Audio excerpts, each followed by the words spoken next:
Welcome to the only place where real, raw, and vulnerable conversations happen with IFBB Bikini Pros to give you an inside look at their struggles, strategies, mindset, passions, and all of life beyond the stage. This podcast is made to inspire, motivate, and remind competitors and the average gym goer that even the most extreme lifestyles and elite athletes have their ups and downs. Thank you so much for tuning in today. I'm your host, Celeste Rains-Turk, and now it's time for the Confessions of a Bikini Pro podcast.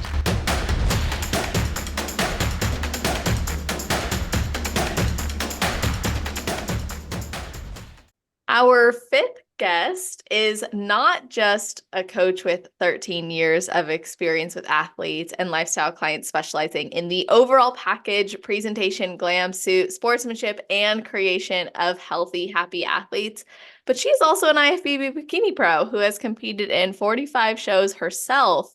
And during this journey, she's turned over 50 women pro, and she's the author of the Bikini Bible, and she founded Team Boss Bodies. So welcome to the show, Casey Marshall. How are you doing? I'm great. Thank you for having me.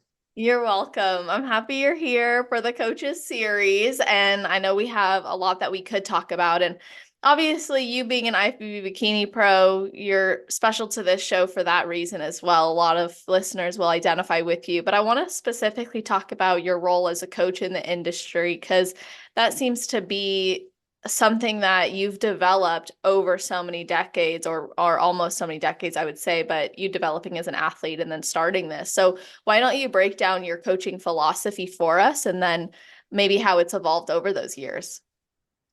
Okay. So I would say our coaching philosophy is very individualized, like per athlete, because everyone comes to us and has a completely different history and completely different goals. Like if you were to ask me, do you keep cardio under 30 minutes? I couldn't say yes, because if someone comes to me and has always done 3 hours of cardio, there's no way they're going to get ready for a show and do 30 minutes. So if I were to say our philosophy, it's really specializing in each individual athlete and what's best for them, and not just for the short term, but for their long-term goals as well. That is so important, because I think there's a tendency to promote a very extreme approach or mentality when it comes to this sport, where a coach might make a statement like they'll never have their client do blank. But then, over time, suddenly they're getting more competitors, or they're getting girls who have had to do those things. And now, okay, well, we have to modify, we have to adapt, and it can't be so this or that. And obviously, like, coaching itself can be individual too. All coaches are different. So what do you personally think makes a coach a good coach? I think what makes a good coach is, one, caring about the athlete, and two, the communication. More so than anything, more so than philosophy, more so than science. It's really like having someone that you trust taking care of your training and nutrition, and someone that you feel comfortable disclosing everything to and being honest and transparent with. And that goes on both ends, because when I have a client whose body isn't responding, it's that hard conversation of like, this is not the right move, or it's just not the right time in your life because financially you aren't ready to compete right now. And so I feel like being able to have those conversations builds those long relationships.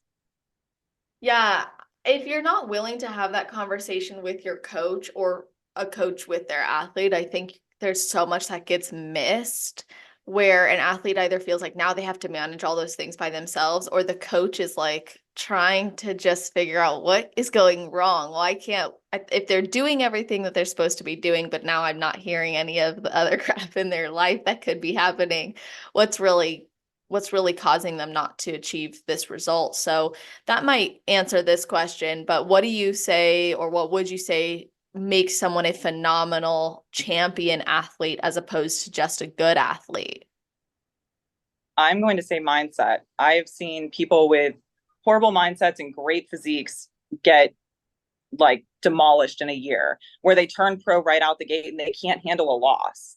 So I would say mindset is more important than anything, because you can change your body, you can shape, you can grow, you can develop, you can improve.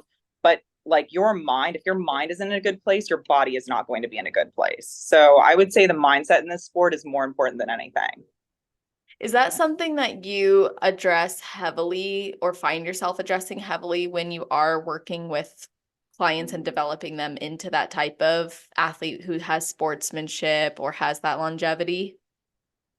Yeah. So obviously, like, I'm not a psychologist, I'm not a therapist, but as a coach, you almost play that role in a sense because you want to be the person they trust, that they can come to, they can be honest with.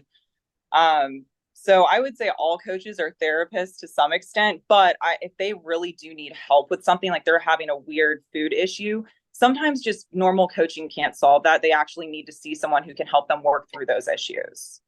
Definitely. Yeah. And I appreciate it. I got to speak at your seminar. That was such a amazing weekend for me it was a beautiful retreat. I have some of the best memories from that. It was one of my most positive experiences as a speaker. And it was so cool to see what you had created with your community. And you're right, coaches do play like a therapist's role. I always liken it to a secure attachment. Coaches have that opportunity. They're like that first point of contact that someone can develop a secure attachment with. And when a coach doesn't respond or doesn't fulfill obligations, or maybe the client doesn't do that, or maybe doubts it, there becomes an insecure attachment that can, I think, create an unhealthy mindset that moves forward in their journey and maybe jades them with future coaching or even pursuing this sport. And if we address the mindset, now we actually have people who can capitalize on their potential to be champions because they're not letting it eat away at them. Yes. And I feel like there are no good and bad coaches. We're each completely different in what we offer, how we communicate, and like how our programs work. Like me, myself, I don't believe as a female, you can go like 16 weeks and not have a refeed meal, not have a meal out with your family, because ultimately I'm worried about those relationships you have as well. Because I don't want to turn you pro and now your husband wants a divorce, because that's not good for you as a person.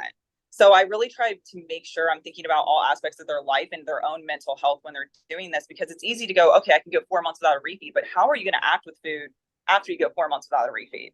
It's like, okay, if you've been doing it for 3 years and you're a pro athlete, you know you can do that, it's different. But when you're new to the sport, it feels like I can just power through this, but then you may be creating that resentment or that weird food, issue. Oh yeah, that was me, my first show. Well, I was already so strict, like before I got into bodybuilding, because I was like in a disordered mentality, and bodybuilding let me like take it and have a reason for being disordered. But I realized like that approach just wasn't helpful for me long term. And like you said, if you're a coach who's presented with an opportunity to take a client to the stage in 8 weeks or in 16 weeks, and the 16-week route is going to potentially give them another year or 2 years or 5 years in the sport, it makes more sense to do that. And also, like you said, athletes who set aside everything for the sport and then they get to the end and they look around and no one's there. Yeah. And actually, Janelle and I know you know Janelle very well, but we're writing a book right now about the support system and athlete needs, for athletes and supporters. Just because there is this misunderstanding that, like, athletes feel like, I'm making the sacrifice. Everyone in your life is making a sacrifice when you're doing this. You're irritable, you're hungry, you can't go out to eat, you can't drink. Like, there's different things that fall in line that no one really talks about. So me and Janelle wanted to help people kind of navigate that. That's awesome. I think that's going to be so good, like as a resource for people who aren't competitors, but maybe are dating or supporting one. Because there are things that I've learned from communication standpoint that need to be expressed. Like oftentimes we see competitors come into the sport and they're like, I'm going to cut everybody out because they don't support me. And then it's like, no, they literally are grieving a version of you that no longer exists, that they had to get used to now being different. And we are quick to want to cut out because let's be real, the sport can attract a more extreme mentality. But if we do it the right way, I think, and you've spoken to this point, and maybe this will be something you can expand on, but even if it attracts an extreme mentality, I think it takes a lot of maturity to get to that point where you're not taking extremes to get to the end result. Yeah, extremes are easy and balance is hard. So, when I see someone who can be really extreme, it's not as impressive as someone who can actually maintain and have balance. Because that's what I feel like our sport is missing sometimes, is that mentality of like, there are always going to be shows. This is a marathon, not a sprint. Because yes, you're going to keep pushing to turn pro, but guess what? Once you turn pro, it's even harder. And then once you win a pro show, it's even harder. And so I feel like you have to be in a system where this is like a long-term commitment, not a short-term sprint. Yes, that's exactly right. It is so easy to exist in extremes because it becomes predictable. Like I know if I cut out all of these foods, or if I never eat above X amount, I will lose weight. But is that really a sustainable result? Is that really something that is going to add to your life? And like you said, it is more impressive when you see an athlete who's been able to continuously progress year after year because they've stuck the course and they didn't sacrifice their family. They were able to progress in their career or their relationships or their friendships or whatever they might be studying or doing. That is impressive. And I had a client who I was speaking with yesterday. She was like, "Are you going to prep this year?" And I was like, "Just we'll see, like I think we are, but if it's not in the cards, it's fine." And it took me a long time to get to that mentality where I'm like, there'll be a time. But then she said, well, it's more impressive. She was like, I love seeing, and I'm impressed that you're able to do your post show and your reverse and your improvement season without getting that distraction of like the prep mentality or that big pendulum. And I'm like, that actually means so much more as an athlete to be able to do that than just do it because you want the physique. Yes. And you almost have to fall in love with the process because the process is what you're doing the whole time. The amount of time you're on stage getting a trophy, it's very, very small in comparison to like, do you enjoy training? Do you enjoy going to the gym? Do you enjoy like having a lifestyle where you're, paying attention to all your food? And that's just one of those things where some people realize, and I really commend my clients who realize after 4 months, I'm not a bodybuilder. I don't want to do this. I want to eat out every single day. I don't want to go to the gym. Like, I'm glad you realize that because now you're not going to waste years just because you want a trophy or you want to get on stage because you Yeah. have to every aspect of it. And I think especially the part where you're improving and progressing versus just getting on stage. I really like how you said that there's been people who realize it's not for them because as much as we can take that balanced approach, and I think there are optimal ways to pursue bodybuilding, sometimes it's still like we can't get away from the fact that there's a hyperfixation on these parts of the process. And sometimes that's just not what people want. How do you personally approach maybe maintaining a client's overall health in their preps and improvement season so that they can have that maybe long-term journey if they are interested in continuing? So I always make sure like after we compete that there is a solid reverse that we're like slowly increasing food, decreasing cardio. We get to a point they're at zero cardio during their off season, unless they have the preference of like, I just want 10 minutes to warm up. I also always implement higher days, refeeds, and I pay attention to their body and what works best for their body because I have clients I've had for 7 years where what worked in 2017 doesn't work in 2022 anymore because their body's completely different. Like as we age as females, our hormones change. Sometimes I have to send clients in and say, let's go get blood work. Let's look it over with a nurse practitioner. Like we need to figure out what's going on because something hormonally is off. And usually there is, usually testosterone's low or there's been some sort of change. So that's how I approach it. I always make sure that what we're doing is realistic long term, not just for a 16-week prep, but also I feel like the most important part is when an athlete's off stage. So what you've been working on, like your improvement season, your off season, your reverse, that's where I'm really trying to take care of a client and get their body in optimal position, not where we're gaining a bunch of excess body fat, but we're meticulously upping food, lowering cardio, and paying attention to like how well the body's responding. If we need a longer off season, we take a longer off season versus like we only have 2 months, then going back into prep. Because for some people, if they're already genetically lean, they have all the muscle they need. I had a pro compete with me this year where she could do 7 shows in a row and she just held muscle and she could stay lean on 500 grams of carbs. And yeah, that's great. She can compete all the time. But I have girls that are thinner that, they need the extra time off to really build. So it's really paying attention to each client and what their body can do. Yes, there's like this issue with comparison constantly. I mean, we are being compared, but I mean, outside of the actual Yes. stage where it's like, oh, they're able to keep prepping all year, or oh, they don't have to go into an improvement season. It's like, yeah, but they're where they like that's part of their feedback. Like, no one's telling them to go put on muscle. So, how do you approach that actually? Maybe you could expand on that further. Like, how do you approach it with a client who's maybe really well developed and they're where they need to be in the sport, don't have to go to maybe a big improvement season, but then you have someone else who, hey, you've got to add size, you need density, you're not there yet. How is that approach different? So let's say an athlete has all the muscle maturity and they hold good conditioning. It's still important for them to get to like spend time with their family, have a mental break from dieting as well. So I still feel like planning shows where they're not just doing a year straight, but they can like have Christmas with their family and have a couple months where they're not as strict so they can enjoy a little bit. And that way they don't get like resentful or bitter towards dieting. Like I want them to be excited when they prep.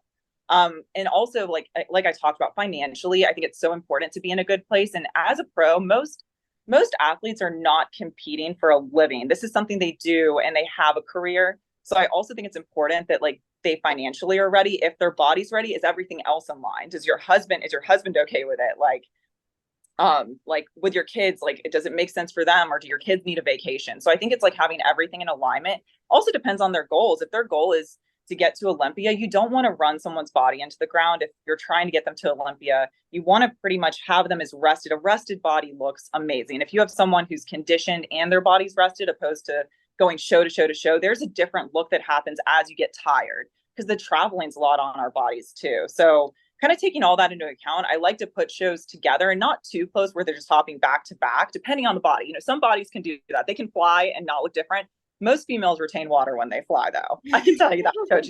I have some clients, I'm like, get there a week early because I know you're going to look like a whale, like as soon as you like.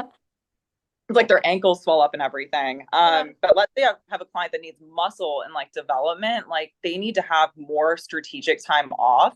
And sometimes it's hard to say how long they'll need, because I feel like the best method is you go into that. And then when your body shows that you have that development, okay, let's do a prep, opposed to going in these circles where you have a few months that you're in off season, then a few months you're like dialing in again. And then you have to go in that cycle and you're really not making the progress that you need.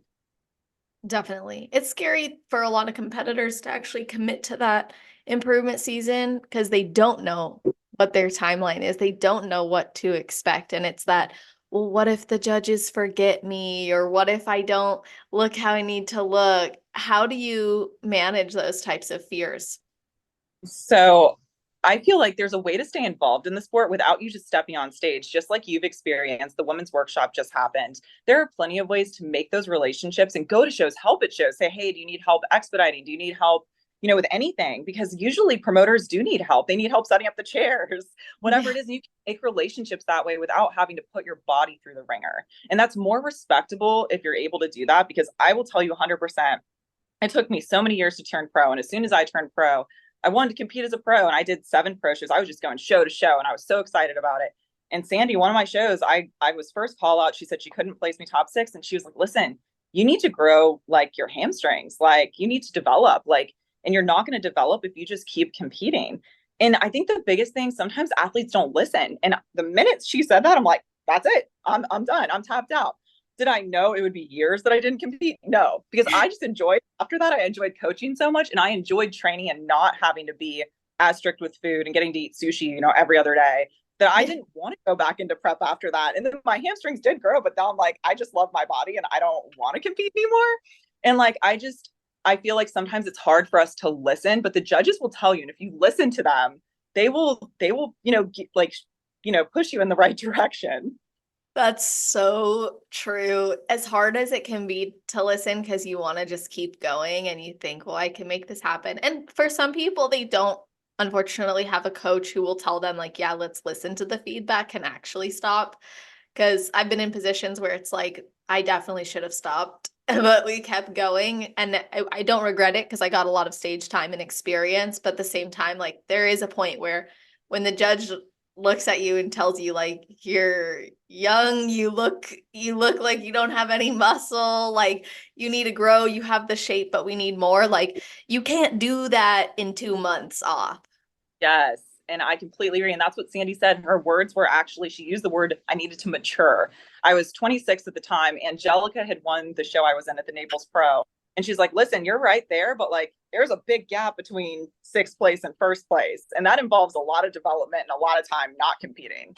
And unless you have that background of, you know, some pro athletes, they were like gymnasts or something where they have the development from when they were 13. I was a ballet dancer. I was lanky and, you know, thin, and I didn't have the development I needed. And so I definitely think just listening to that, because it can save you a lot of time in the long run if you're willing to take the time off you need when you need it. Definitely. And the funny thing is, you do have to love this process because you can do that and step on stage 2 years later, or a year and a half later, and they'll say the same thing. And you're like, okay, I'm bigger, but I'm not big enough still. Yes, and I'm very guilty of that because I know for years at National, Sandy's like hamstrings, hamstrings, hamstrings, hamstrings. I'm like, oh, this is so annoying. Like every show. Then when I turned pro, like there were hamstrings. They were like big hamstrings. And it's like I was like known for my hamstrings. And I'm like so glad that she kept telling me that because I know when I'm sending client feedback, I always reiterate these are our goals. And they'll be like, my core still isn't there, or like my shoulders still aren't there. I said, no, it's been 6 months. Like I'm going to keep giving you this input. And it's like, just to be redundant about it, it's like you hear it over and over again, but it really just does take time. And I just like to reiterate what we're doing, even though it gets redundant because a Yeah, lot of us things we all pretty much most bikini competitors need upper glute. There's a lot of things you hear over and over again. so true. Like you as a coach with plenty of time and experience working with so many athletes, and then also as a competitor yourself, you are you know what the judges are going to say, but also what they're looking for.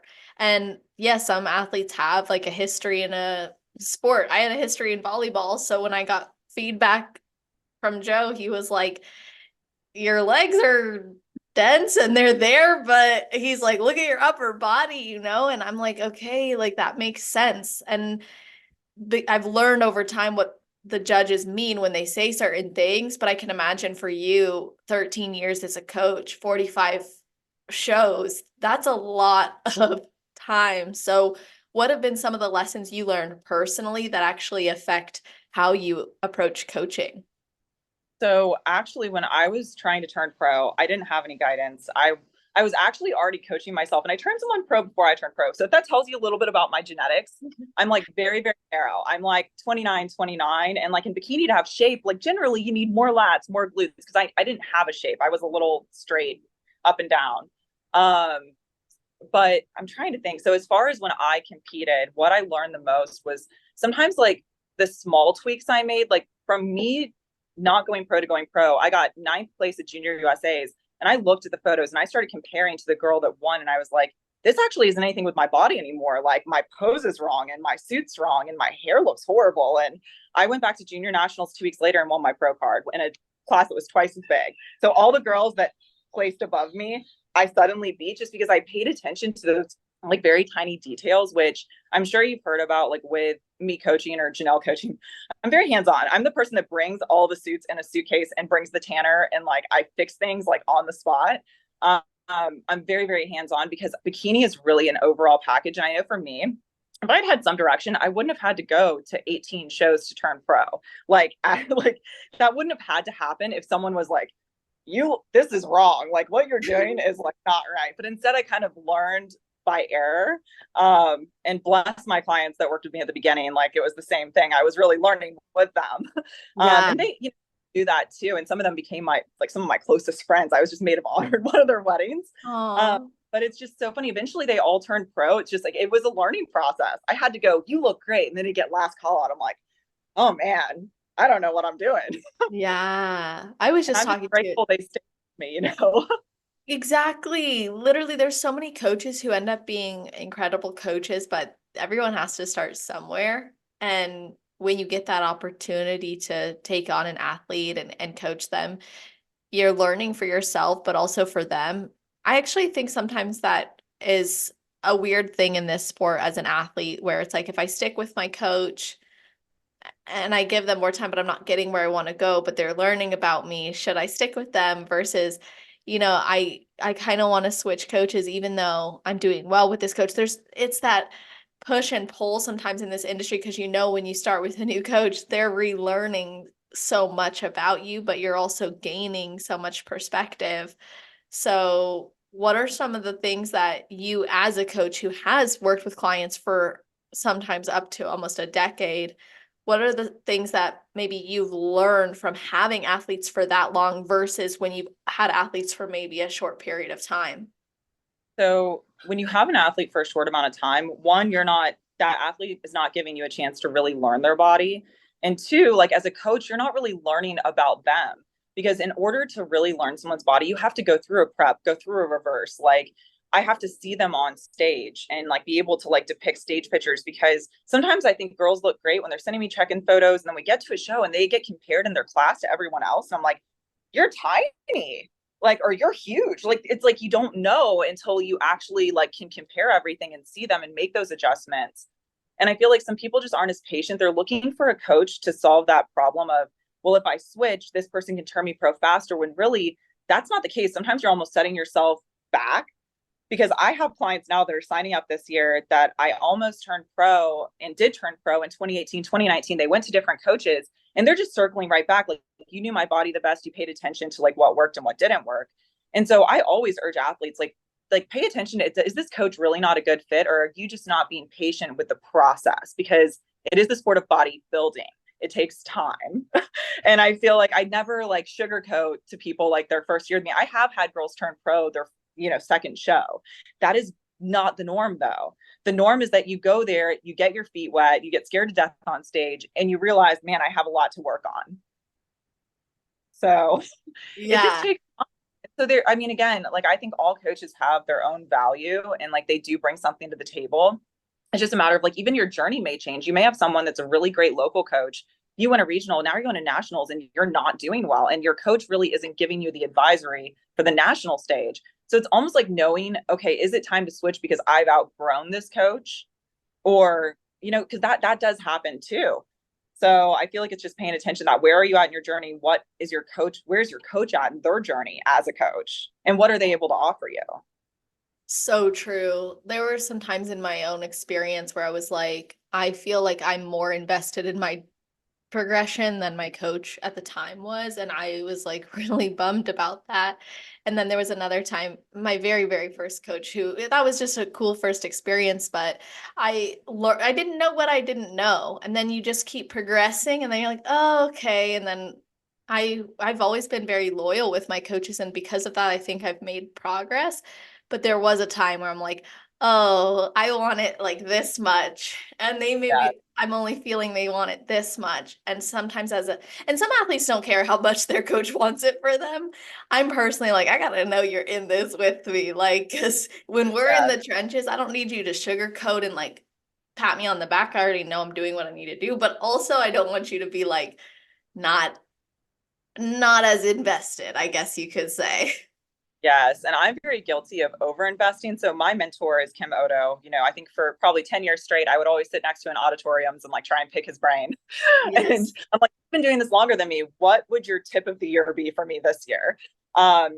And something with that, with him doing this forever, is he told me that I can never be more invested in an athlete than they're invested. And I found myself getting very emotional because I want it so bad for someone, but they're not following the plan, or they're not showing up on time, or and he's like, you've got to care as much as they care. Like, if they're not bringing 100%, you've got to give them what they're bringing, because if you put too much energy into that, it's just going to drain you, and then you have nothing to give to your people that are willing to give 100%. So it's like, I've had to learn the hard way to, like, you give what's worthy of being given, not just because I just see the potential and I get so excited by it. And he's like, Yes. whoa, Horsey, like, take it back. You don't know what's going to happen. And he's so Yeah. right. Like, I've done the craziest thing. Like, I've flown cross country. I put someone in my own suit, and I've like literally done pro bono preps when I was first starting. Like, I was just so over the top. I just wanted to like Yeah. help people that I thought could do well. And some of them worked out, and some of them it was like, well, that definitely didn't work out at all like I expected. They gave up after one show. Ah, so true. Kim is such a great example of someone in the industry who is always willing to help as well. Like, I've never gotten the sense that he isn't willing to provide support to other coaches too, or other athletes. He has a very nice energy about him. And I think that's really great that you as a coach too can sit next to another coach and be like, hey, let's learn from each other versus Yeah. being like high and mighty about it? Because at the end of the day, I mean, eventually, like, most people don't stay with one coach for a decade. They change coaches. They want to see a different perspective, a different theory. And I feel like having that like respect for other coaches and knowing we're all here in the same like playing field, we might as well get along and support each other. Like, one of my clients went to Atlas. Me and Atlas sat down, had sushi, and we talked about it. He's like, you did a great job with her. And he's like, this is kind of my plan. Like, what do you think? Like, we just sit down and we talk about things versus I don't know, being against each other, because I'm totally supportive when she's like, I want to go to James. I'm like, great. Like, I hope it like works out great for you. Like, he's a really nice guy. And I don't understand when people can't be like that. It just makes it like a less fun environment. I think like something Odo recognized in me is like, I just like to have fun. Like, even though we're at work and we're doing a job, it's like at the end of the day, if we're always at shows, they might as well be fun. You might as well enjoy the people you're with and get to know them. Exactly. Like you hear a lot in the industry, and I'm not going to say too much like through this, but I think we can both agree there's things you're going to hear that could cloud your judgment or cloud your perception of someone. But when you actually like sit down and have a conversation with them or you take the time with them, you get a different perspective than maybe what has been shared. And I think that's true in any industry, really. So to be able to just enjoy it. And this is a small community and people change in this community. Like bodybuilding has attracted so many people with problems, let's be real. So then you Yeah. grow through it so much. And like I've seen you at shows since I was competing. I think the first time I saw you at a show was probably 2018 when I got back in, or 2017, 2018 when I got back into the sport. So I've seen you at shows all these years, and then it's like I've seen Kim at pretty much every show I've ever done. I'm like, are you everywhere all at once? You know what I'm saying? I'm like, I remember it was 2020. I'm on stage at a show where no one's in the audience, and there's Kim, and I'm like, huh? Like, it's like he's just there. And then there's other coaches too that I could list off a million of them who you will see all the time, or athletes. It's like so we can have that really positive experience and uplift each other, not being fake and like you got to be everybody's friend. I don't believe in that either, like, but being cordial and nice and recognizing people evolve, I think is so important to the humanity of it. Yeah, and also recognizing that certain people just aren't a fit, and it doesn't mean there's anything wrong with them or you. It's just not a fit. And to put things into like a weird perspective for other people, if people are trying to perceive something like in a negative way, it's also like that experience is a reflection of how they felt about it, but not necessarily how the experience actually was. Like everything is as we see it, like it's as we are. And so it's just I've learned so much, and I feel like even with having coaches, I found the coach that works best with me and our visions align. Like me and Janelle, we just we work together seamlessly. Like, and there's no drama, and it's just the way I like it, because there can be a lot of drama in the industry, and me and her both have very similar points with like we don't believe all of our business is just going to come from social media and come from trying to pull people from other teams. Like we want to organically like build our business. We're not going to be the biggest team. We never are. We're just going to have the clients that we love, that we work best with, that want to work with us. And I feel like it takes a lot to get to that point. And I hate to see when other like teams are going through any sort of like turbulence or like drama online. Like I understand what that's like. So it's like, I feel for them, but it's hard being a business owner, and it happens, I think, in other businesses, but with ours, everything's publicized on social media. So it's a very different, like, you know, if someone gets let go from Target, like you're not like, oh, Target sucks. Exactly. You're like, that's a business that had to make a decision about something, and like there's like no bad blood. But like in our industry, it's like making a decision for your business like comes on people personally, and it's very, very interesting how like that's perceived. So you've kind of talked about some of the emotional toll of coaching, but I want to hear more of like that mental, physical, emotional toll it takes and how you handle it, especially when you are running a team and you've had different phases of your business with growth or with change. So what's that toll and how do you manage it? So I didn't manage it well prior. There's a lot of demand when you have clients or staff, and you're expected to pretty much always be there, whether it's 4 a.m, whether it's midnight. If there's an emergency, like you're expected to be present. As a human being, I don't like being on my phone all the time. I don't like being like on social media all the time. And I really got caught in the trap. I was trying to please everyone so much that I literally ran my health into the ground. Like I just stopped. I pretty much was sleeping a couple of hours a night. Like when I knew that my people in Tokyo weren't awake, or like my people in California weren't awake. And I really I literally made myself sick. Like I was on my way to junior nationals and got hospitalized. And it really like, I was in the hospital once, like, I think the next day I woke up in ICU, and I was in, Sandy was there, Joe Pashkol was there. Everyone was so nice. Like they were all there to like be supportive. I was so upset I couldn't make it to the show, and there was like obviously no way I could make it. But I had my laptop open, and my doctor came in. He's like, "We've got to talk. Like this is a problem. Like you got put in ICU and you're on your laptop." And it's like that. I felt so bad. Like I was trying to adjust plans for like the show the next day, and like he's like, "You got to knock it off. Like if you don't take care of yourself, you can't take care of other people." And my therapist earlier this year used a really good analogy. She said, like, a mother lion like eats first and then feeds her cubs, because the thing is, if she doesn't eat, she can't go kill to bring them back food. And it kind of hit me different when she said that, because I was always putting everyone else before myself. And she's like, if you don't take care of you, you're not going to take care of anyone. And that was one of those really hard moments where I had to change like the way everything was structured that I was doing. And it upset some people, because it's just, I had to take certain days off. I couldn't go to just every show.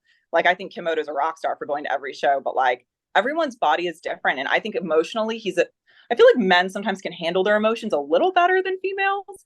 It's like, with my emotions, I really need to have like a little bit of time where I'm not with everyone and I'm not at every show, because it's healthier for me as a person, and I can be a better version of myself when I do show up.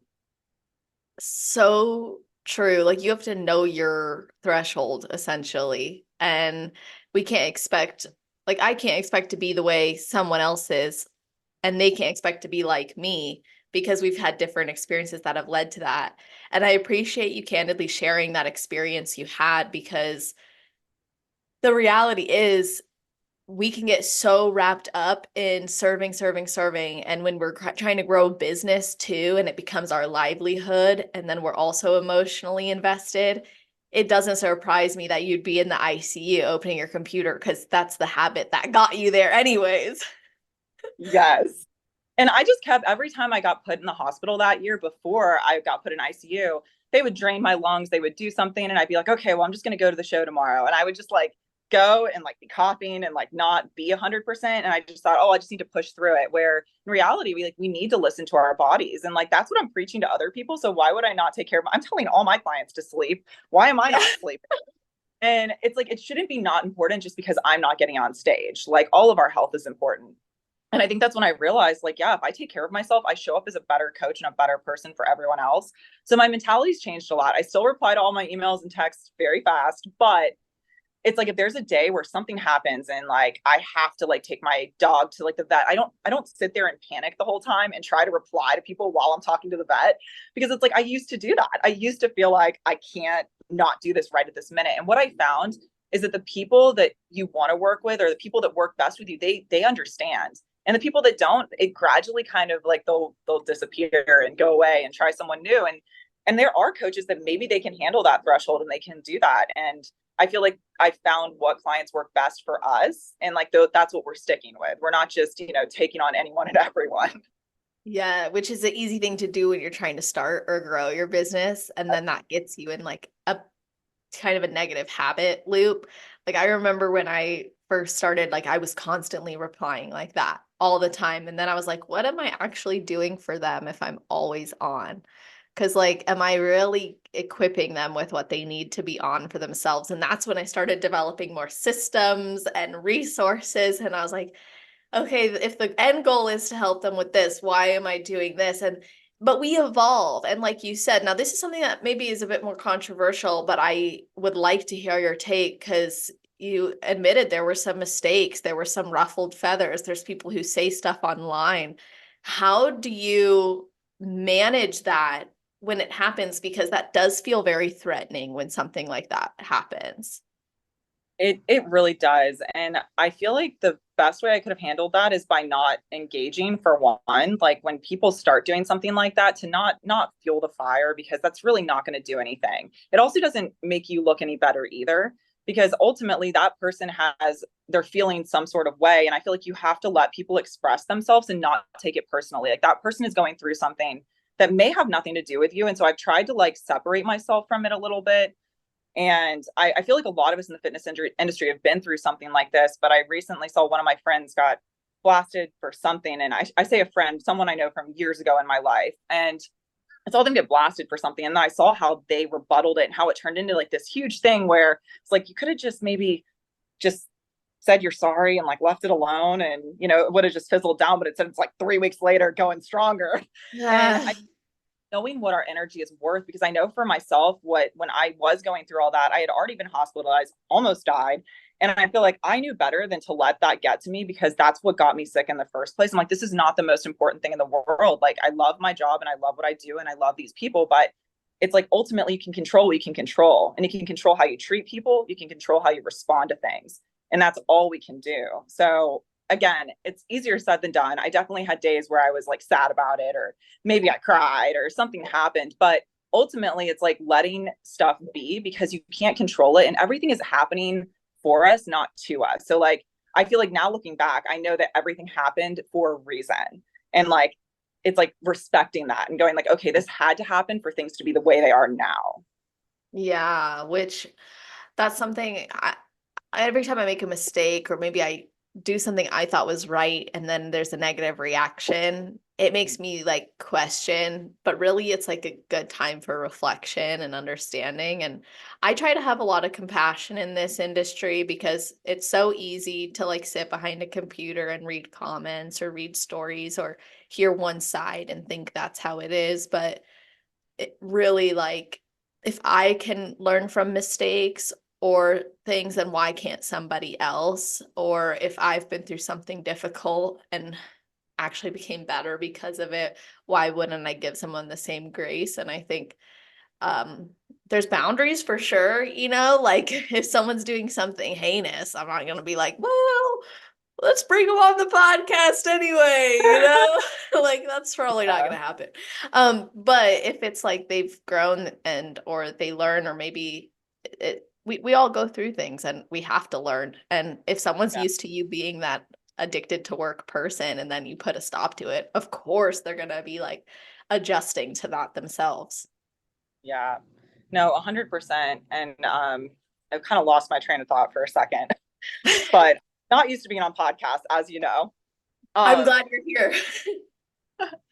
I think the hardest part is like if you're a business owner, you're putting yourself in the line of fire. You're saying people are going to judge me by just like by posting on social media or getting on stage, like you're asking for criticism and judgment.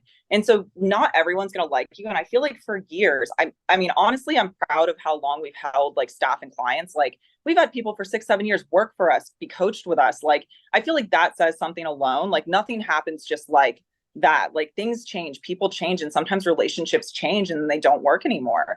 Um, but yeah, I feel like being a business owner, being an entrepreneur, being an athlete, you're in the line of fire, you're asking for the criticism. So you have to take it with a little bit of grace and understand that you're in that position because you're doing well in the first place. So True.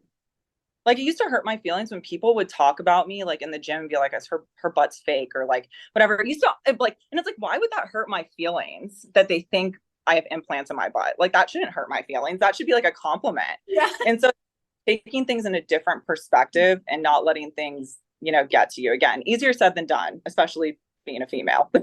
Yeah. Oh my gosh. Yes. I was just talking to someone the other day about how like bodybuilding provided me a space to be judged with my permission versus like growing up being bullied for or judged for how I looked or called me names. Bodybuilding gives me an outlet to like grow in the way I actually have chosen to grow and pursue. And I'm not being bullied for it. You know what I mean? Like it's Yeah. a different approach. Like you said, it's perspective. Yeah, it really is just perspective. And I think that everyone who's been in this industry, it requires a lot of growing. And I think it's very different than a corporate job. Like I think every job has its own battles. But I think this one it's very different because it's all online and it's just it feels very personal. And that's where I had to remove myself a little bit and be like, okay, there's Casey the person and there's Casey that coaches bikini competitors and owns this company.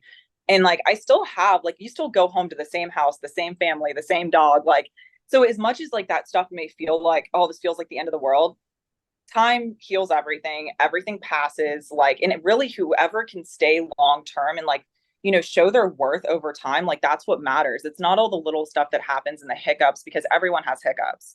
And to say that nothing will ever happen again, I don't know that. Like I have no idea. It's like there are things you can do to take precaution, but at the end of the day it's like you just do your best, you show up as your best, and you let everything else fall how it's going to fall. Because even Odo went through something, like he went through very hard times when he started coaching, and he's just learned over the years how to navigate things differently, and that's what I'm learning. Exactly. Like you're in that phase. And I've had the pleasure of connecting with other coaches through the series or at shows or at events. And like I get so much perspective and it helps me realize like I'm not the only one who thinks this is like a tiny bubble. So then everything that happens in the tiny bubble feels so massive when in reality it's not all that we are, right? Like you said, you're Casey and you're also a coach. So there's different parts of you. Now, while we're talking about teams, growing businesses, coaching, and having that respect for everybody too, what do you have to say to the people who say politics with teams plays a role in placings or that all of this is just political? So we actually had a chapter on this in the Bikini Bible, or like a section at least called Politics, Schmolitics, because I feel like politics is an easy way for people to like almost say like, well, I didn't win because of this versus saying, what do I need to improve on? Because I could never look at an athlete that didn't place the way they want or didn't win and say they should have. Like, if you really look at it, it's a subjective sport. So you have to consider every person's eyes are different, everyone's view is different. But if you're really to be honest, is there nothing you could improve on that would have made you place better? Because at the end of the day, it is a psychological sport. So let's say you're a pro and you've competed 50 times and you've won 4 Olympias and you get on stage with that person and you're a novice, pro competitor, they're probably going to think the girl that won Olympia should probably be in the first call out. And you may have to kind of fight your way there, but that's not because, you don't deserve to be there or, you could have a better physique than her possibly. But like at the end of the day, it is a psychological sport as well because we're being judged by humans. We're not being judged on a metric. It's not how fast are you doing the mile. So you have to keep that in perspective that like as humans, some people prefer like blondes over brunettes. And it's Yeah. like with you have to think like that too. Now, granted, you're being based on like a decision with 8 or 9 different judges, not just one. So it's like it's a little more fair in that sense. But at the end of the day, you have to keep in mind that like they're still human. And like if you saw someone's face, like there's been studies that have proved the more you see someone or the more like you see their face, the more attractive you think they are, even if it's complete strangers. So like you have to think that comes into effect if you see people on stage and I've seen this girl every single weekend, like get her in the first call out. Like I like recognize her and we're drawn to things we recognize. So I think that that's just part of actually growing the sport and putting your dues in and paying your time because you will be that person they recognize it. And it doesn't mean you have to show up all at once. It means maybe for 5 years you've been competing and do 2 shows a year. I really They don't forget. yeah, absolutely. And I found that there are so many of all the shows that I've done and over time, like it wasn't immediate that judges started recognizing me off the stage. I did so many shows, and that Yeah. was like, they probably were tired of seeing me. They're like, this girl again, you know what I'm saying? So Yeah. it's true though. Like, it's not to say someone who's never been on stage before can't be successful. Like you said, there's some who you've turned pro in like 2 shows, and then there's some who hit the scene and they do amazing. Like I just spoke with a woman from the Dominican Republic this past weekend, and she literally came to America and then she progressed to becoming a pro. And it's like she wasn't working with a big team. She wasn't known. It was just something she decided to pursue. And I think they do such a good job of protecting the landscape for competitors because they know how hard we work that Yeah. they want to hold us to a high standard and they want to hold the industry to that standard. Yes. And only you can change for you. So it's like people think maybe if I'm associated with this team, like, like you said, like a big team, it will help something. It really is about you as an individual and you and your sportsmanship and your physique. Like if you're undeniable, you're not going to not go to Olympia. Like when I was first starting to coach pros, I had girls go to Olympia because like, and I mean, it's like, it's been harder for me to get girls to go to Olympia, the more connections I've had. And it's not because like, it's the sport's just gotten more challenging and the physiques just keep getting better. But if you're undeniable, if you have great sportsmanship, if you're a nice person to talk to, like people are going to be drawn to you and people are going to want you to do well. And that has nothing to do with anyone else in your corner. That's like you as a person and who you are. So I definitely, to some extent, I guess there's politics and everything, but I don't think that's why people place the way they place. I like that emphasis on the taking responsibility, going to the drawing board and resolving what needs to be resolved. Yeah, because even when I turned pro, Sandy had always seen me with blonde hair, and that show I wore a wig. My hair, I had destroyed it. I fried it. I had a wig on. It was like a dark brown wig, and she had moved me dead center and then told me to exit the stage. I ran into her in the back hallway in like my normal clothes, and she's like, "When are you going to compete again?" And I was like, "I just did." And she goes, "Oh, how did you do?" And I Oh was my like, "Oh." God. And I was like, I think you have me winning. She's like, oh, that's good.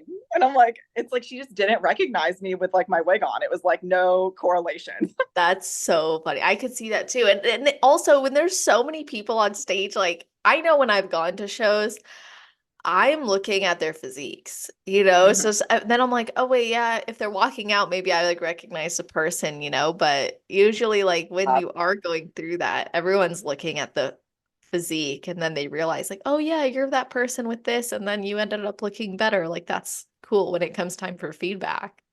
100%. So yeah, definitely. I think it's like taking responsibility and just like owning it, because it's like whatever progress you want to make and what you want to bring, that's going to dictate how you do. Love that. So, what are some of the common misconceptions people have about this sport when they come to you? Oh, I would say that they think it's maybe easier or faster than it is. Mm. Um, I feel like they expect progress faster. Like they expect their body to move faster than it took them to get in the place they are now. Like if someone comes to you and they're overweight, like it took 2 years for your body to get like this. You can't expect in 2 weeks to have all this gone. So I feel like that's the biggest misconception that I run into. I think social media helps to perpetuate that perception. Yeah, I would feel like that's some of the biggest hindrance I see in athletes is they go online and they compare themselves to other people, and they're comparing their year 1 to someone's year 10, or even their year 10 to someone else's year 10 with two completely different bodies and Yeah. lifestyles. I'm like, wait, you are not that person. We can't compare you to her. And it's easy to do that and to get into that trap, but we each are so different. And I think it's respecting yourself and knowing like, okay, there are things I can improve on, and making those improvements, the consistency of making improvements every year, year after year, that's what's going to bring you a better and better package. Comparing to others, like winners focus on winning and losers focus on winners. And like, Mhm. so I feel like, if you focus on yourself and you focus on improving yourself, you're going to see results. That's such a great quote. I like that a lot. And that I think it speaks volumes because if you do focus on who's winning, you're probably gonna do things you're not even comfortable with or ready for in your journey too, and it could just set you back even further. Yeah, because like I said, I did have a couple girls go pro right off the bat that people were very envious of that mentally could not handle it. And they ended up actually losing all their progress in probably 4 weeks after they turned pro. So it's like, it's scary to see all these different sides of like, yes, you can achieve it fast, but can you maintain it? Right. Yeah, that's so true. And as an athlete, you're in a vulnerable position. So that's part of why I do the coaches series, although it's been something I've gotten a lot of flack for, as well as a lot of excitement about. Like it's like a combination of the two. But like one of the reasons I do it is because I want athletes to be able to see like they can have these open conversations with coaches and hopefully have a realistic perspective and view and seek out a coach that wants them to be successful and not just get there fast to make them, the coach, look better. Yeah, 100%. I think your camera like I, I'm switched. I'm getting a call, so I I feel like that. was too, literally at the same time. I'm like, why is somebody calling me right now? And I'm on Do Not Disturb. I'm like, that shouldn't be happening. So yeah. So anyway, I want to ask you some hypothetical questions. And I Okay. know these are difficult because there's so much nuance, as you said in the beginning. So if I'm 1 year into competing, but I'm doing really well, I've got a few overall wins already. And my goal is now to get my pro card, but I've not yet stepped on the national stage. And I've been working with the same coach for all of these shows so far, but I was looking for a new approach. Why would I hire you? Oh, interesting. If you were looking for a new approach, it depends. Maybe I have the same approach as the coach you had. So that's definitely a question. But I would say if that was like your question about coming to me for a national show, it's like I really like our team really specializes in the national stage and specifically bikini. And then Janelle does wellness. So it's like we really specialize in these divisions and we do know inside and out like what they're looking for, and also be able to like kind of direct you and like what show would be the best like for where your physique is, because for some people starting out at junior USA's is like a great move, and for other people they need to wait till later in the year. And I think it's really just having that experience of being on the national circuit by going to these shows for over a decade and paying attention to like what works and what doesn't work. I'm not going to let someone step on the national stage that I do not think has a shot of getting their pro card unless they tell me specifically they are going in to not get their pro card and they just want the experience. I have had that happen. The athletes still did well, but if you look on our website, I actually guarantee if you sign up with us that you will place a certain way. If you buy a premium package, if you don't place top 5, I prep you free the next time. If I send you to nationals, say you're ready, and then you don't do well, that's on me, not on you. And that is if you actually followed everything. Yeah, you of know, course. like not if you fell off your diet and didn't do your cardio and like, but if I give you the okay, like that's something I can feel very confident. And like obviously with guaranteeing, there's a chance that you won't and you could have a great physique, but we're that confident in knowing what to bring to the national stage and knowing how to tie the package together, even if it's making minor adjustments to your suit, to your posing, because all of that is included with our team too, versus having like we send someone else somewhere for posing. Like we take care of everything. Yeah, why do you think it's an advantage to get everything in one place? I think it's because some people honestly, like I know that as a beginner myself, like I didn't prioritize posing. And I feel like to have to pay extra when you're already paying for a prep and all this stuff, are you really going to pay extra to go get posing? Are you going to be consistent with it? Our posing coaches make our clients send video check-ins and not like once a month, like every week. Like they have to check in, they have to send videos, and they're getting constant critiques even when they're not actually in posing sessions. I feel like it holds the athlete accountable on all accounts. And then I even ask them, hair and makeup, what do you like? This is what I envision for you. And we talk about that all in advance and we help you like, prepare and get ready for that. I just think it's really important in the bikini division. It's easy to like let something slide because I don't want someone that has a great body to not go pro because their posing is not the best for their physique. Well, because you said you experienced that yourself. I did. Yeah. And it was so drastic for me. It was like ninth to turning pro. And I feel like no one else should have to spend an extra $2,000 because they didn't know how to hit a front pose. Man, and the national shows are expensive. Like you brought up the financial part earlier. Like I think it's great. It's a great experience, but once you get that experience and you see its impact on your bank account, you're like, I can wait till I'm more ready, and that'll be just fine with me. Yes. And you definitely like, again, that's why I think just having someone that caters to that, you're not going to waste as much money if they really know that circuit. Like we're at every national show, we're there, we're in the trenches. Like I'm going to make sure, like if you pay that money to get there, your tan, your suit, your posing, like we are going to make sure everything, there's nothing left to chance. And then obviously you have to bring your best, but like we're making sure that everything else is where it needs to be. So you don't have to stress about that because I know national shows being much bigger than regionals, they can be stressful when you're having to coordinate hair and makeup and then makeup artists get behind. It can feel very, very stressful, but to have a coach that's there that can kind of guide you through that process, I feel like is helpful. Yeah, so true. Okay, so this might be a concern that comes up. So this is another hypothetical. If I'm 4 weeks out from a show and I keep saying that I don't feel ready, but you believe that I am, what's your response? If you don't believe you're ready, Yeah. I if I know that you're ready, I'm going to tell you that I would not send you into the show if I didn't think you could win. Now, you not feeling ready is something and you mentally like you aren't confident. And that's actually a whole other thing we'd have to work on. So possibly you're not going to do the show because if you're not confident, that's something that like internally you're going to reflect that when you get on stage. So I need athletes to feel confident before I push them onto stage. Ooh. Sometimes you need a little push, but I mean, for something like if it was a national show and you're telling me I just don't feel some sort of way, I could try and convince you. But if that doesn't work, if I can't really make you feel like I wouldn't have you do this if I didn't think you could win because I'm competitive. It's bad. To me, it's like I failed if you don't do well. So Yeah. it's like, and I don't want to fail. But if you don't feel confident, like that's something we have to work on in itself. So true. I really like that perspective. Like sometimes that actually requires a step back because they hired you, they trust you, you're telling them you're good to go. And I guarantee you if you don't do well, like I got you on the next one and they're still doubting it, that would definitely I could see that requiring a step back. Yes, yes. And I definitely think that like I feel like people really do when they hire a coach, they generally trust you. So I don't really run into the issue too much of, me telling them something and then going, no, I'm just gonna, I feel this way. So people are pretty good listeners, especially if they're like trusting you, which after working with someone for 6 months or however long, like that trust should be there to like trust them to take the leap and get on stage. Definitely. So now let's say someone comes to you wanting to compete or considering competing. What's something you would want them to know before they actually compete? before they compete, what's required. So like following, some sort of plan, whether it's macros, whether it's structured, like how often they're going to be able to eat out or drink, how often they need to be able to train consistently, the finances that go into competing.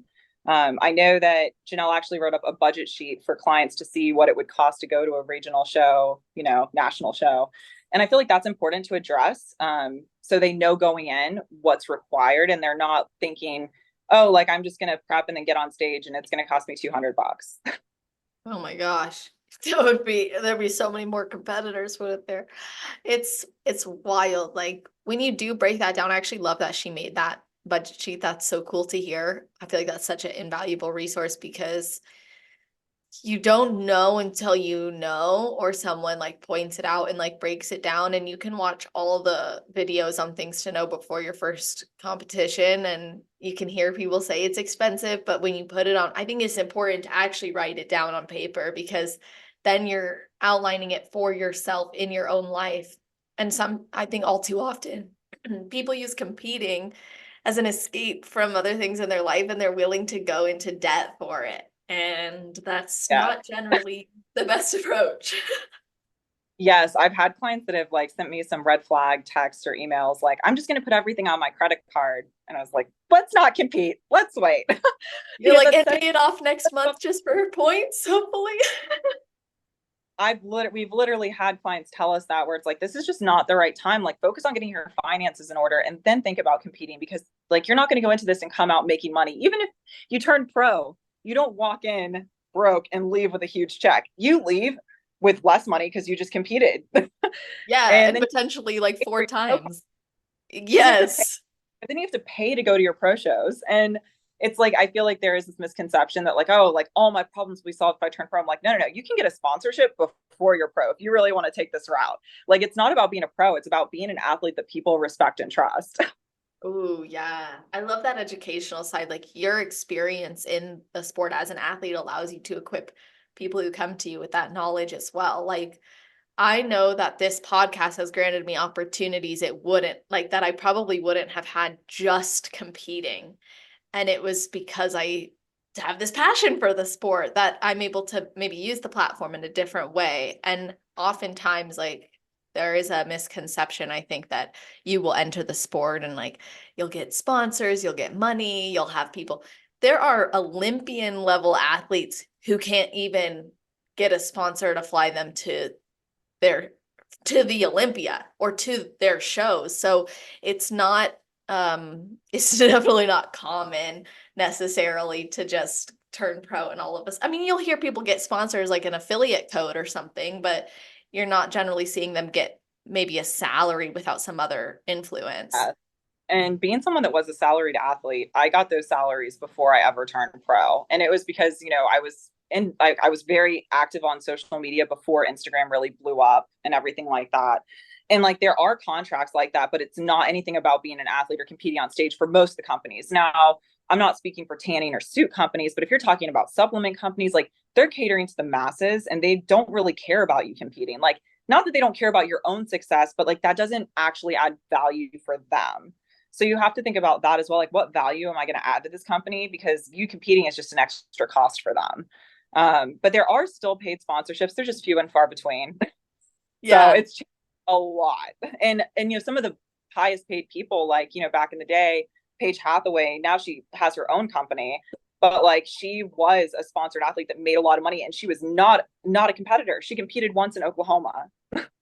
Yeah, and I remember I think she had like handed out like her competition card. She went around an expo and handed out like images of herself and like a little breakdown to try to get those sponsors. Like that was her grassroots efforts. And so we still have to do that now. It just looks different.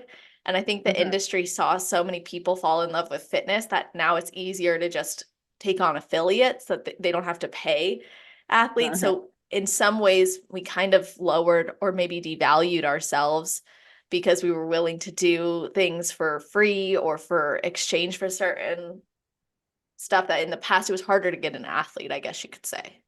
Yeah, it's like when someone is signing their life away and they're telling me they're getting free supplements and a code, I'm like, no, you aren't. That is not worth signing anything away.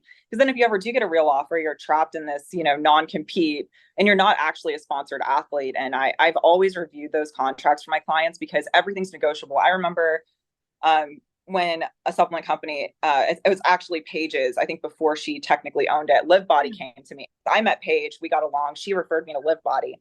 And they Yeah. sent me and I really don't like posting on Instagram. So if you know me, for me to post for you, like it has to be so worth it. Like I don't want to just make content and post. Hmm. And they offered me this number and I was like, no, that's not going to work for me. I had a different number in mind. They're like, what's your number in mind? I gave it to them like, we can do that. And that was probably the fourth time I had a company. BPI was the same way. They all like when you tell them that's not my number, they're like, well, what is your number? And I've never had them say no. And I'm like, I'm not asking for enough.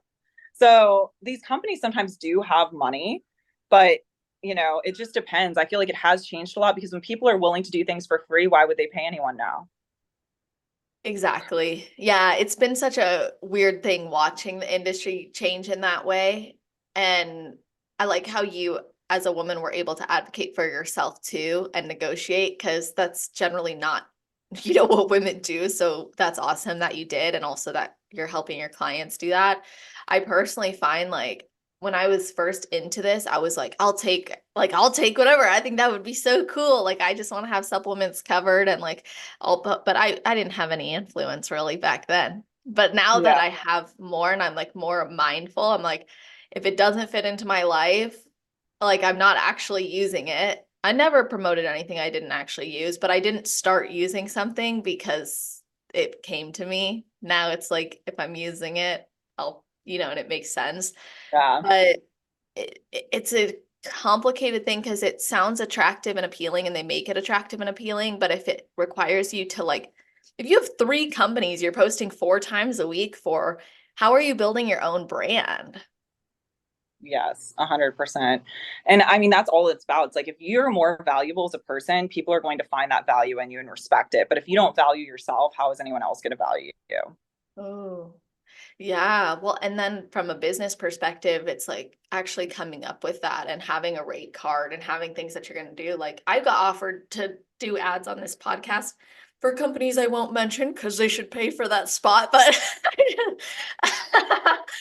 um, but I was like, I don't like this deal. Like I'm actually surprised people do this deal because I don't think it aligns with my audience and I would rather promote my own stuff. And I've had people tell me like you need to be monetizing everything more. And I'm like, but what does that sacrifice and like what does that take away from? So I appreciate that you have obviously had those experiences and you can talk about it here because I actually haven't really had that conversation on this podcast. And I think it's an important one because it's so prevalent now. There's always an opportunity.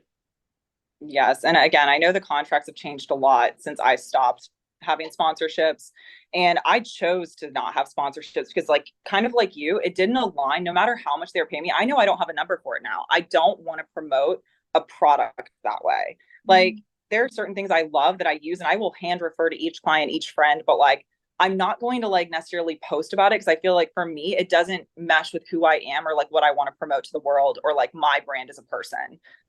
So that's where like you have to value yourself enough to know, okay, like what what do I want to project to the world? And I know for me it's like it's coaching and like I want to coach and I want to be a great coach and I don't necessarily want to promote supplements even though I could. Totally. Yeah, I get that. Like I have some different companies that I connect with and that I'm affiliated with and I'm proud of that. And then there's other companies that come to me and I'm like, it's too much. I got enough to manage. And I think that if the company was right and the connection was right and it was genuine, that's always worth considering. And it goes back to like, how do you want to represent yourself? And um young me maybe would have taken an opportunity just because it was presented. Now me is like, maybe take the opportunity, but here are my like non-negotiables for it. Yes. And I've even made the mistake of like giving out information for free before I had a signed contract. Like, oh, like, do you have all like the names and, names of the people you coach or like whatever? And sending someone like how they knew how many clients I had or how many we had as a team. And then there was nothing like in writing that was good enough for me to want to sign with them. Like, wow, I've disclosed all this information. And now it's like, I don't want to move forward with them and I don't trust them anymore. And it's like, okay, like actually know what you're getting into before you just give away all your like information or anything like that. That's such a great point. Oh my gosh. Yeah. The lessons I've learned, and I don't regret anything I've promoted, but I've definitely learned along the way of like, what is worth my time or what's not. So, okay, next hypothetical. Your client comes to you and they say they have rebounded after their show and they just want to reverse it and get back to normal. What do you do now? So if they left and they missed the most crucial time, which is right after your show, they've already rebounded because that is the most important time. Our metabolisms are very, very fragile after a show. And that's why I always stress the first 2 weeks, the first month, that is your most, that's when you have to be on it. After that, if you want to get sloppy, it won't be as bad. But if you've already rebounded, the issue we're going to have is like your metabolism already is going, whoa, I have no idea what's going on. All I would do at that point is get you consistent again, not underfeed you, not overfeed you. It would just have to be consistent. Get your body back to like a level where it understands what's coming in and out each day. Cause you went from maybe like having your water pulled, being depleted to like suddenly you're gorging on pizza and donuts and your body has no regularity. So I would get back that regular system first. And then, from that point, depending on how your body responds, we may need to like, depending on how much you rebound, we may need to cut some of your body fat because your metabolism isn't going to be working optimally if you have a bunch of excess body fat. So the more lean tissue you have, the more calories you burn. But it's like ultimately, I'm not going to take someone who already like bulked in a sense or like rebounded and just add food. That's just asking for the prep from hell next time. Yeah, and I guess similarly then because you're fragile, like you can't necessarily go straight into, like you said, you wouldn't also then just drop calories. No, because that could also damage your metabolism more. And because you've already had this extreme, your body just needs a little bit of balance and like regularity. And then we can see how your body responds, see how much damage is done. Because if your body blew up, depending on how fast that was, like there's already some underlying problems. So you just don't want to like fuel the fire anymore. And that's very hard because when someone comes to you that is rebounded, they're finally disgusted, they want you to put them on 2 hours of cardio and they're willing to starve, but that's Exactly. getting them into this trap in the first place is the extremes. Exactly. I get that. One of my biggest pet peeves is when I hear a girl come to me, they're like applying for my food relationship program, and then they're like, "Hey, I ended up deciding to just start a prep with my coach again." I'm like, "Why? Like that doesn't make any like this is gonna you're gonna I'm gonna talk to you in a year, maybe sooner." Because this is not, I don't tell them that, but that's the truth. Like that's generally what happens. And then they do it and they wish that they had started sooner. Just like if you were to just put a girl straight on a cut just so she would feel more comfortable after that, that's gonna likely repeat the cycle more than helping this person actually find like that gray area to exist in. Yeah, because they already have food issues to begin with if that happened. So it's like you have to kind of like work delicately with that. And if someone in the past, when I've had girls that have issues with overeating or binging, what you do with that is you increase their daily food. You give them more nutrition. You don't take away food. You go, okay, if we add 200 calories, are you able to stick to this? Because you have to have a plan you can stick to. Like if I just cut their food, it's gonna be even worse. They're gonna have worse. Exactly. They're gonna be more restrictive. So it's like you have to have that sort of mindset, and it can't be a rush to like I have to get lean to get on stage. It's like no, no, no. There are always shows. There's no rush for anything. Right now, we have to get your body in a place where it can respond when we start cutting food. Exactly. Oh my gosh. Yeah. I have so much respect for that approach because that's how it really should be done. And I think, again, I'll use the word vulnerable, but I think when you're in a vulnerable position, there are some people who will capitalize on that and take you where you want to go just to make you more comfortable. But when you have been in it long enough and you've experienced enough of that, you see it doesn't capitalize on anything. It just runs you further down. And creates more like long term issues. Hmm.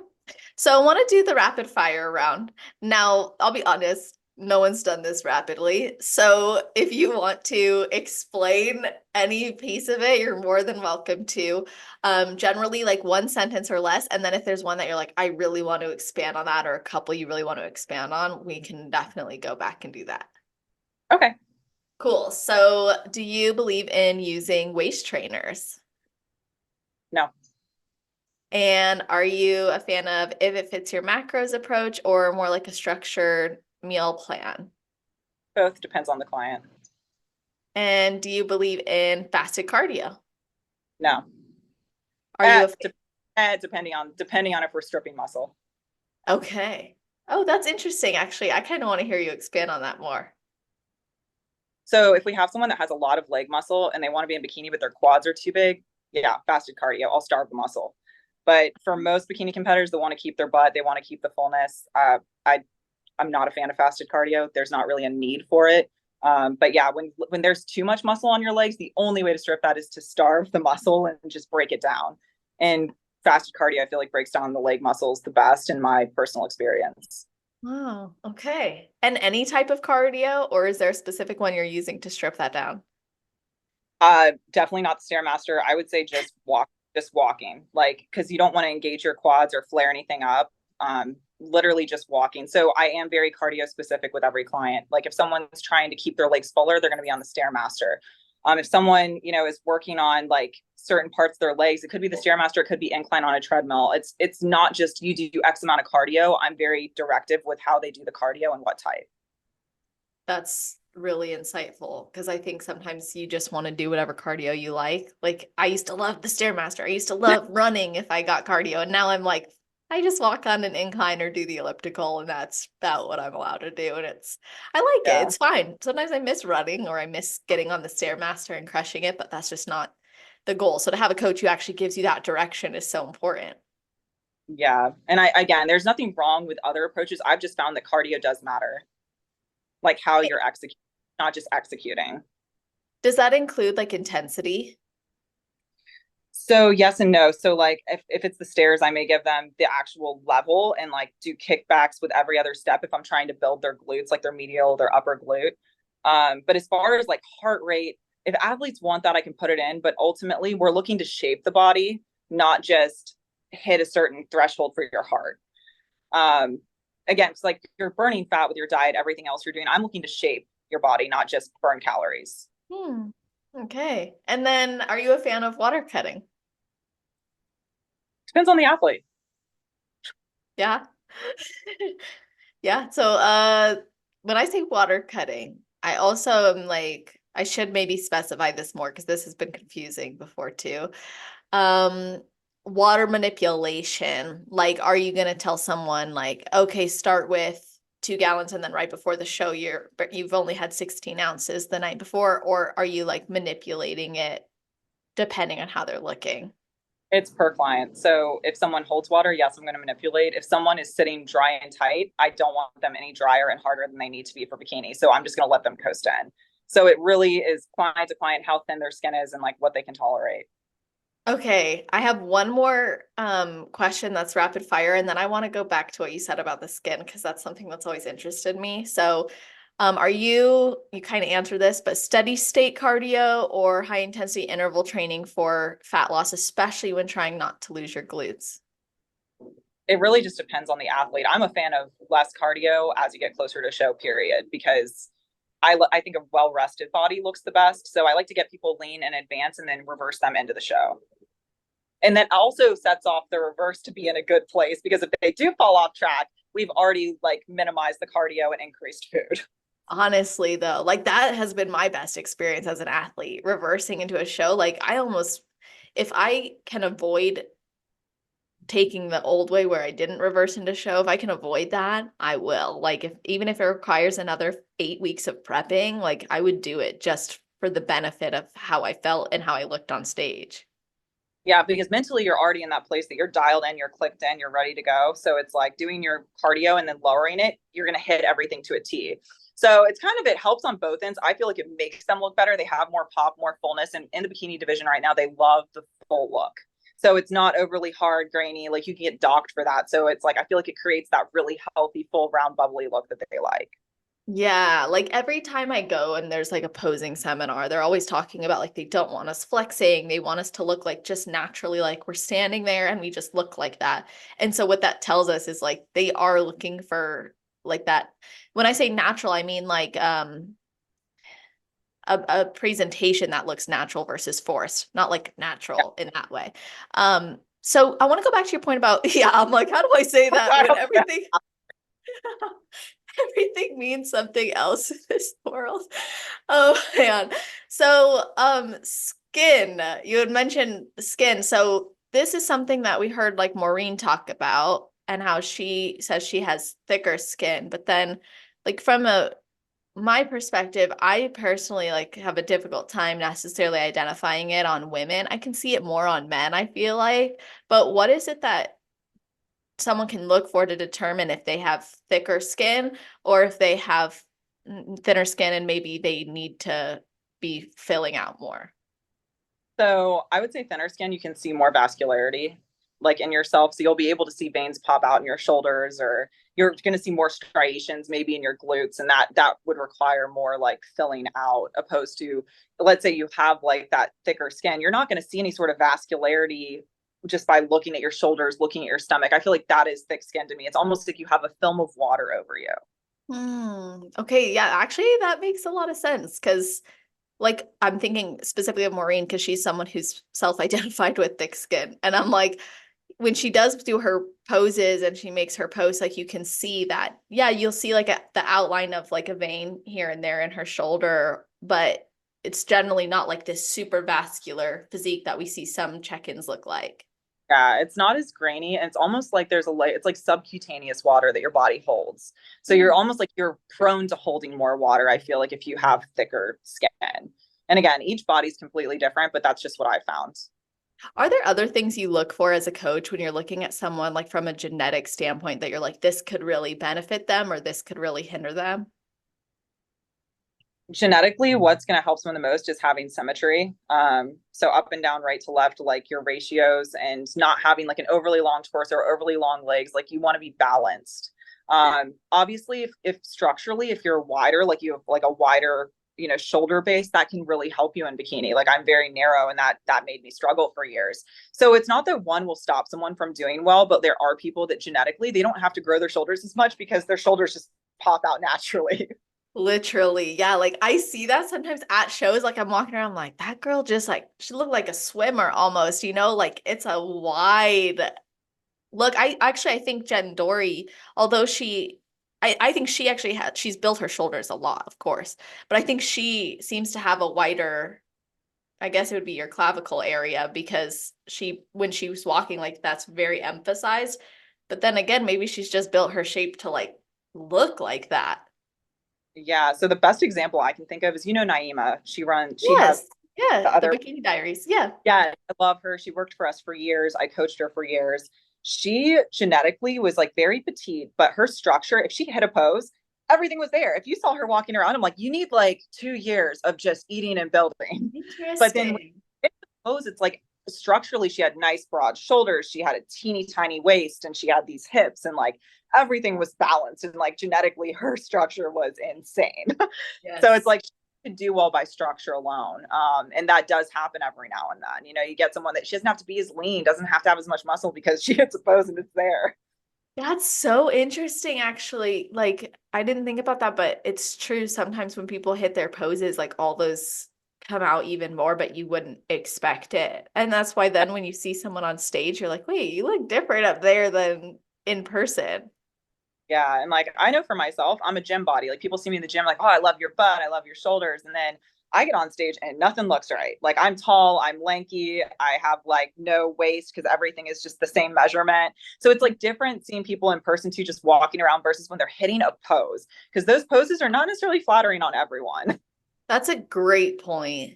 So true. And like if you naturally have like that curve, then when you hit an S curve, it's just gonna look or an S pose, it's gonna look more curved as opposed to if you are up and down and you hit it, you might look more like a X. Yeah.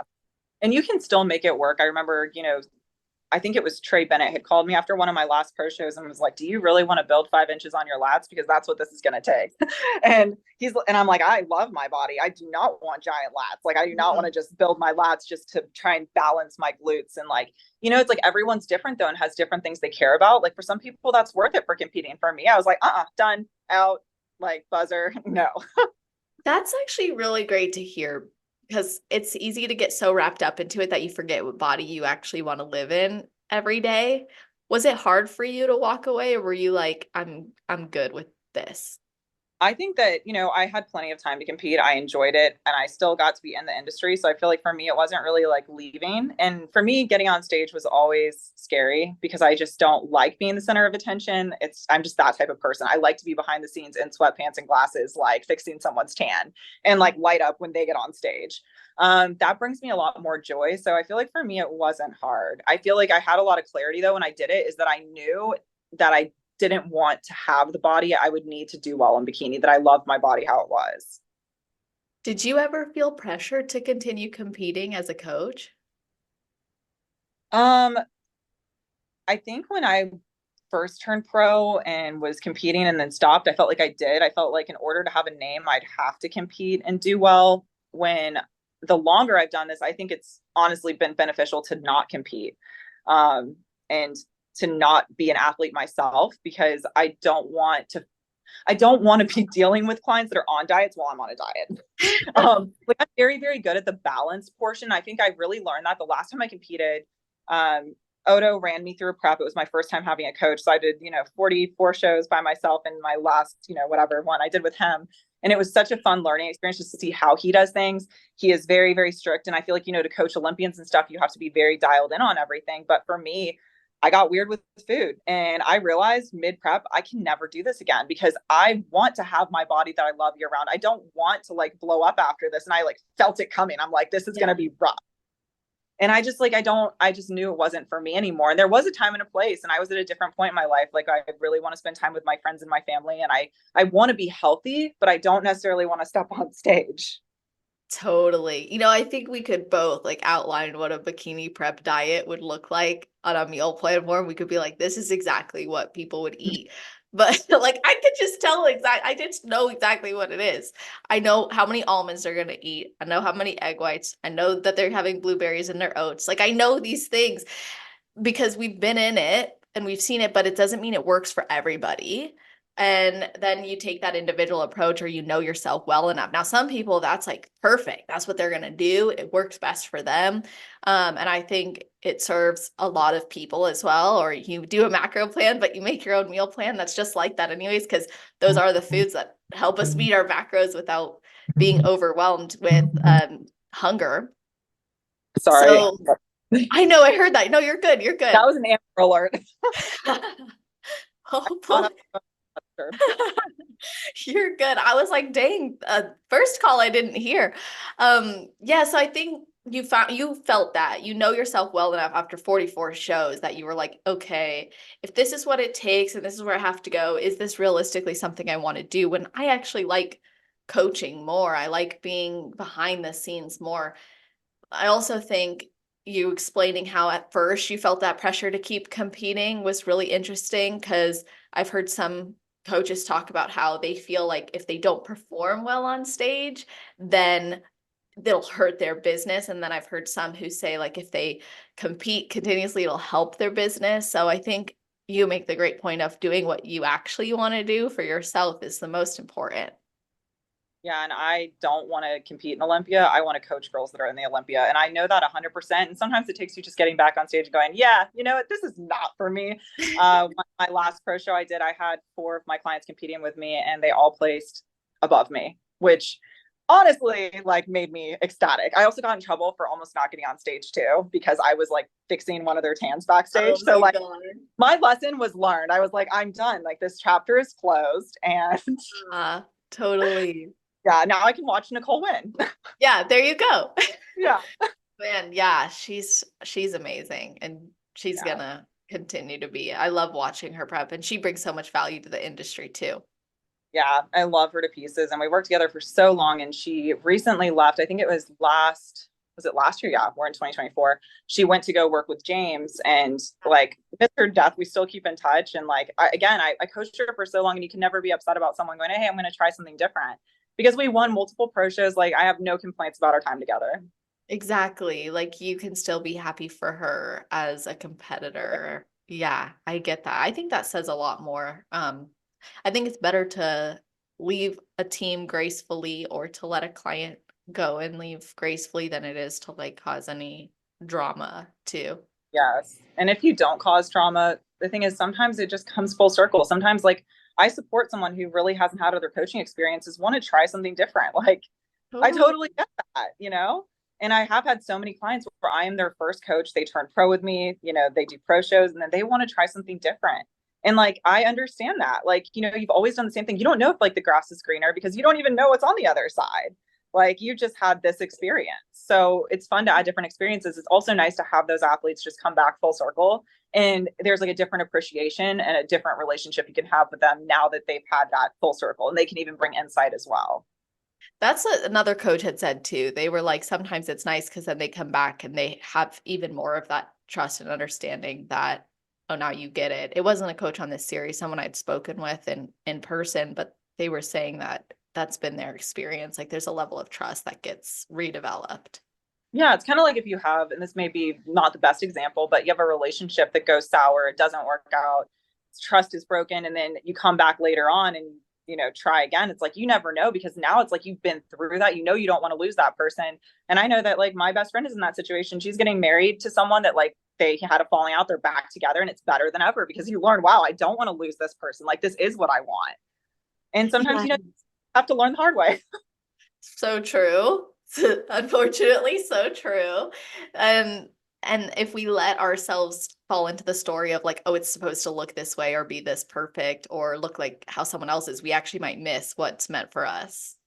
Yes. And that's why I think just having grace and being accepting of like how things come to you because it is happening for a reason, even if you don't understand it at that time. Yeah. Oh, I like that a lot. That's so true. Now, is there anything I didn't ask you that you think I should have or that you wanted to shine light on?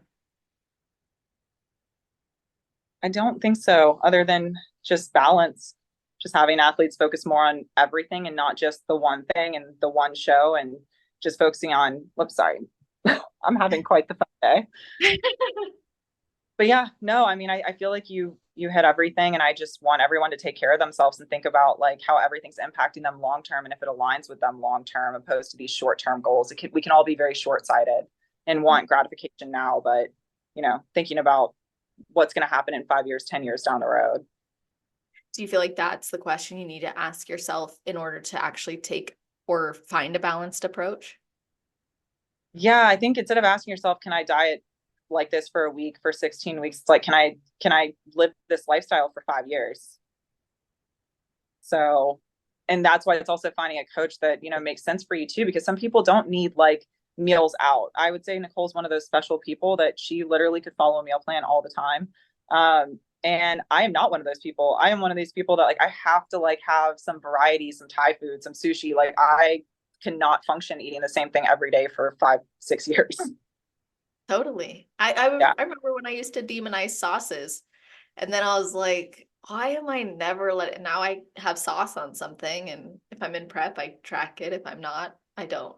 And that's what works for me. And it's you do have to find what, like you said, what can you actually sustain long term? Because a lot of times what I find and what I hear is, oh, I keep falling off track. I keep falling off track. And I'm like, I don't know that you're the problem. It almost sounds like the track is the problem. Like if the train kept going off the track, you think they're looking at the train?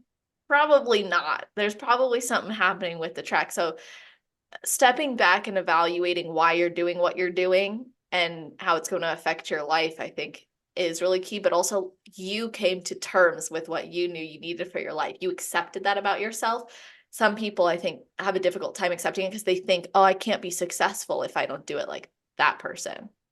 Yeah, and there's a million different ways to get on stage. So there is no one prep that's going to work for everyone. And you can do that with having more flexible meals, more intuitive days. Your prep may take longer, but there are different ways to approach things where it's not there isn't this one way. So I feel like knowing what you need and then also finding someone who can align with that and can support what you need as an athlete. Love that. Well, I appreciate you coming on. How can people connect with you and work with you? So if they're interested in working with us, they can go to teambossbodies.com and hit apply or email us with questions at teambossbodies@gmail.com. I would say DM me on Instagram, but it's not a good idea. If you DM the Boss Bodies Instagram, that will work in your favor. But yeah, we're definitely open to people who are a good fit for our culture and for the athletes we already have. Like we just want to have a good community. Awesome. Okay, well, we'll put that in the show notes page. You guys, that's on celestial.fit/podcast. If you're watching this right away, it'll be at the top of the page. If you're listening in the future, scroll down to the category section and you'll find it all alphabetized there. The other thing too is tag us after you listen. Maybe tag Team Boss Body's Instagram. And if you want to tag Casey's too, but tag us, let us know what you thought about the episode, what you learned, or maybe follow-up questions you might have. And thank you guys for tuning into another episode of the Coaches series. And Casey, thanks for being a part of it. And thank you for having me.